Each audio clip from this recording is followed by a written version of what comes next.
Dag beste kijkers, ook deze keer hebben wij weer een nieuw maandgerecht voor u. Deze keer is dat vis en chips. Daarvoor gebruiken we kabeljauw.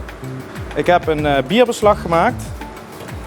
We gebruiken daarvoor zoete aardappelfriet. Deze heb ik al van tevoren klaargemaakt. Die doen we daar alleen nog heel even frituren. Dit is zeg maar de rauwe variant. We doen wat gros zeezout over die friet. En ik maak het af met wat curry mayonaise die ik ook al heb gemaakt. Nou, we beginnen met het bierbeslag. Daarvoor doen we de kabeljauw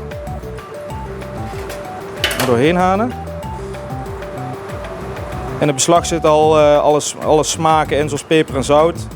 Dus hier hoeft eigenlijk bijna nagenoeg geen smaak meer aan toegevoegd te worden.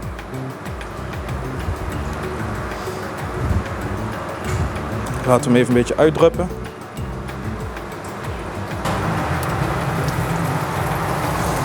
Dan doen we hem frituren, zoals de Engelsen dat ook doen.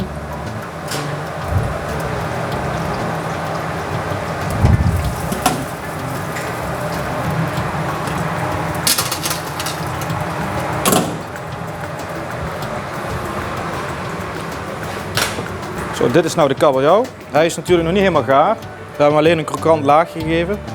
Klein beetje zout erop. Dan stop ik hem in de oven zodat hij mooi voor de rest gaar wordt en dat hij dat krokante jasje behoudt. Lekker warm is van binnen. Intussen gaan we vast de vorige frituurde aardappeltjes, de zoete aardappel, die gaan we vast frituren. Een beetje losroeren, dat ze niet allemaal aan elkaar gefrituurd raken. Dus we hoeven nou maar heel kort even erin. Alleen maar knapperig worden.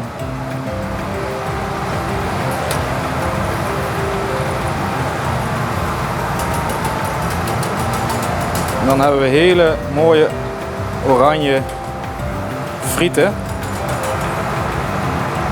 Nou, dan gaan we daar lekker grof zeezout overheen doen. En dan gaan we het bord opmaken. Kabeljauw is nou goed. Nou, we beginnen met de friet.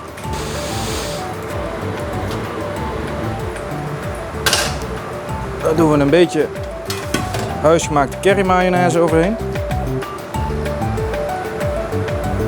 En dan garneren we het af met wat rucola.